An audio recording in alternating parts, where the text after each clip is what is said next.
Hey all, here are OS Reviews. In this video, we're taking a quick look at the SoundPEATS Air5. These are a pair of true wireless buds, which emphasize comfort a bit more because similar to the regular AirPods, they have a semi-open or half-open design. However, despite lacking a tighter silicone-style tip that fits more snugly, these still have active noise cancellation. In fact, it might be one of the first semi-open design buds that I've reviewed, which have active noise cancellation built in. Obviously, there's not going to be quite as much noise isolation passively because you're lacking noise blocking capabilities of a tighter seal, but despite that, since everything here is done using the digital ANC, it still is more effective than I was expecting. I would give them around a 7.5 out of 10 there for the effectiveness of drowning out some of the lower engine sounds from cars, as well as if you're on a flight, for instance. Those noises do get repressed quite well. You don't have to turn the volume quite as high to hear the audio. So yes, while that's not going to be quite as high as maybe 8 or 9 out of 10 with a more conventional style, including the AirPod Pros also have this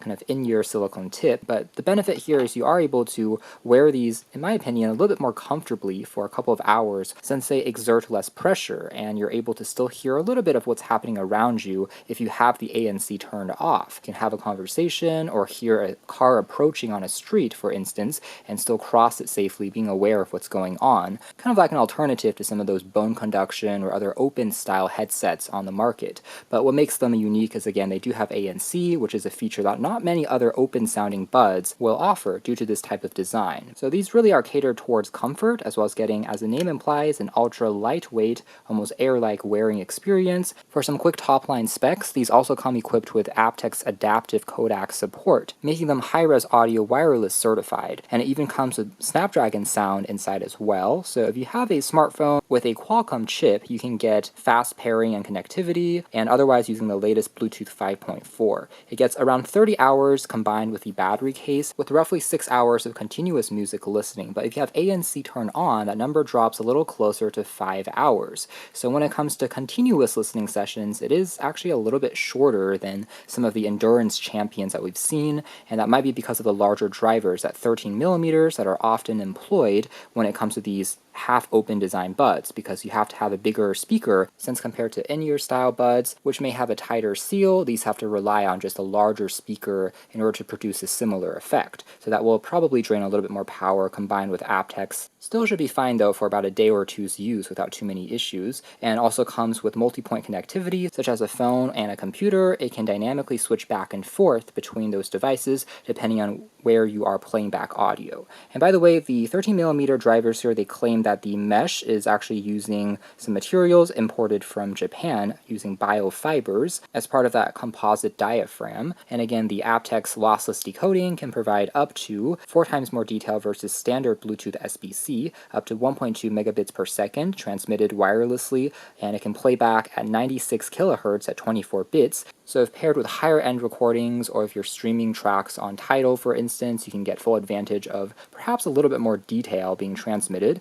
Again, extremely light at only 3.8 grams, and also having that stem design means that the microphone is probably a little bit closer to your mouth as well. It also supports the SoundPEATS optional app for iOS and Android for adding even more EQ controls. And last but not least, the buds are rated to be IPX5, so if it rains or if you sweat when you're exercising, they should still survive. And the Amazon page here also reveals they are technically using the Qualcomm 3091 chip inside, and it comes in a couple of colors. If you don't like the classic black and white, also comes in beige, as well as a slightly more eye-popping violet or purple shade. And as far as pricing is concerned, at around $90 MRSP, I do think they are a touch on the expensive side, although I suppose it is because they have one of the few designs with ANC coupled with an open design, as well as the high-res audio certification. However, you can often find coupons available if you apply these. It comes down closer to around $65, give or take, which I think is a bit more reasonable versus other options from Anker Soundcore or Bassius that we've seen recently, as well as one more.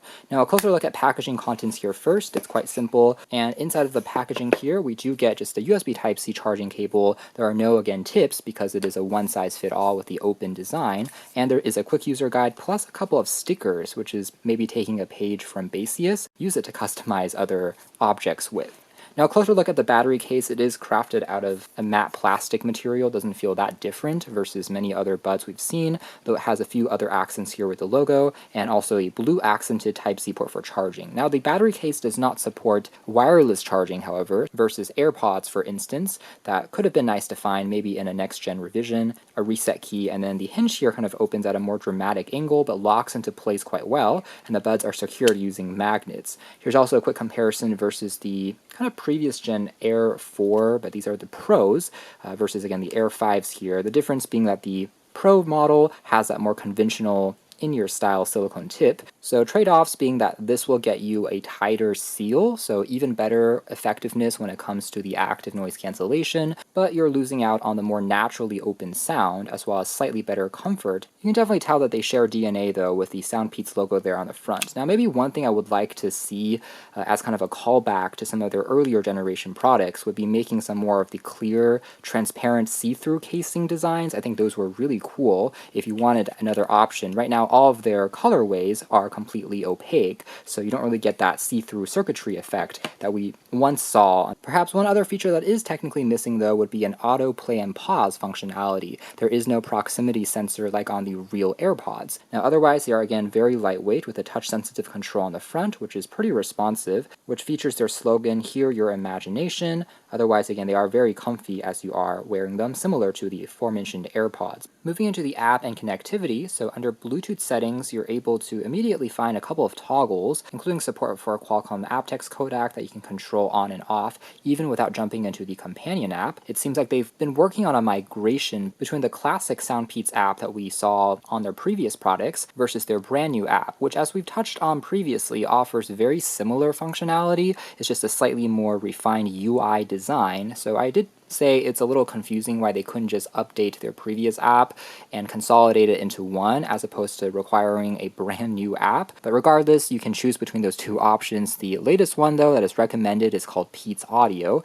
And from here, when you connect by Bluetooth, you can also choose the color for it to better coordinate on the UI here of the app. We're going to choose the black version, and we're able to gauge the battery percentage remaining. That said, something that's a little bit strange is it doesn't really show the specific percentage. It's only in this visual format of how full it is. A specific number might have been even more precise and detailed. And this is also an area where, because again, they were going through that migration between the old app to a new app, there are still a couple of rough edges that they might be ironing out. For instance, on my version of the app, it still seems like some UI elements are displayed as this Android icon, even though I'm pretty sure that's supposed to be a different icon here instead. So still a few of those corners, which might take a little bit of time for them to finish polishing off this new app completely, but functionality is still here. For the ANC, you are able to change the intensity, as you can tell there, between levels 1, 2, 3, 4, and 5. You can make it stronger if you're in a noisier spot versus more quiet, which is neat to find.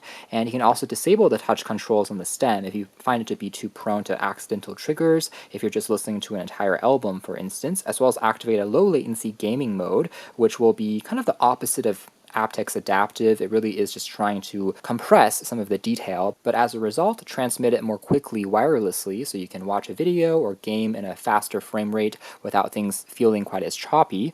But if you are only listening to music, you would probably want to have that mode turned off. And then normal mode will just be turning off the active noise cancellation, relying on that kind of open sound naturally. The top menu icon here allows us to check for any firmware updates, as well as we can assign custom operations for the touch controls, including a single click, double click, triple click, as well as long press for 1.5 seconds. So by default, a single click will turn the volume higher or lower, but we can assign other controls or undefine the control if you want to turn certain ones off. And you can also change the volume of the prompt tone, aka whenever it's being turned on, as well as it's switching between ANC on or off. You can turn those announcements being spoken out loud on or off, as well as change the volume level, and also change the kind of language of the buds as it's speaking to you, either in English or Chinese. Otherwise, the middle tab allows us to change the EQ controls, and something I really do appreciate about SoundPEATS is it seems like they're giving you the adaptive adaptive EQ mode on almost all of their newer offerings here in the second half of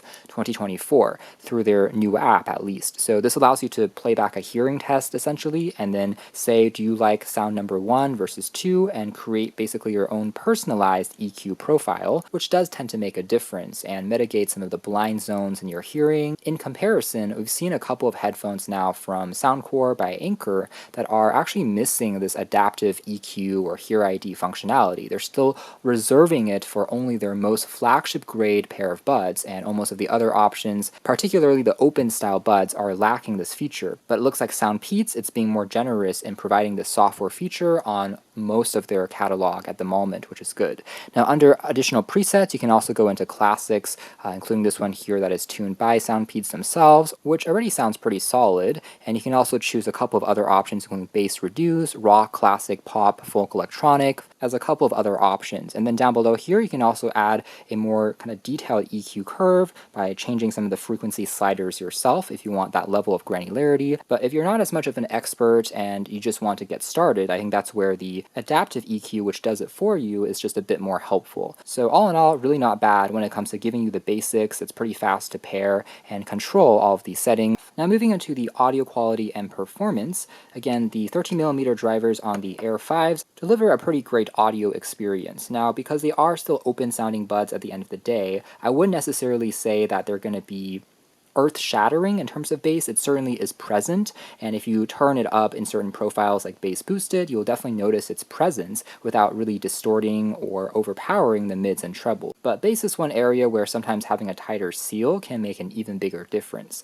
And I would say they are easily on par with the regular AirPods, if not even a touch more refined, to be honest, when it comes to the tuning of the drivers, just sounding a little bit cleaner, more clear, without adding as much hissing or distortion in the background. Latency, again, wasn't really problematic even under the normal mode. I was able to play and pause audio, and the left and right sides were still connected without too many problems. And the slightly larger drivers plus the open style does make it feel like you are sometimes wearing headphones which are a touch larger than they actually are. There are certain acoustic recordings where I almost felt like I was in the room where the music was coming out from. I had to give it double take, finding them to be loud enough to be satisfactory when I was working out and listening to music in general. Similarly, as hinted towards the beginning of this video, ANC also worked a little bit better than I was expecting. Again, I wouldn't say they're going to be industry leading in this regard, since there's very little getting naturally blocked or isolated with a design like these, but still, with it turned on, there's still a significant difference that I was kind of taken aback, considering how lightweight these were with their open shape.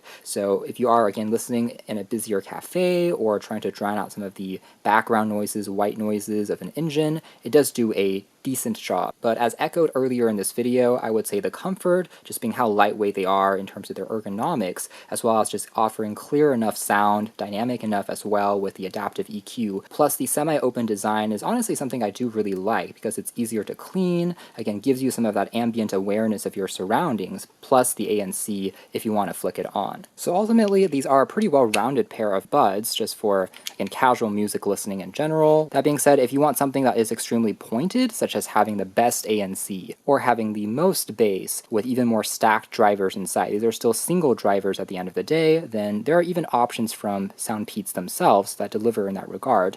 But as something that is kind of giving you the best of both worlds in a way, kind of a two-in-one design, I think these are actually kind of interesting option to consider. Really not bad. You can learn more details if you are interested in the links down below. That's been a quick look at the base version of the SoundPEATS Air 5.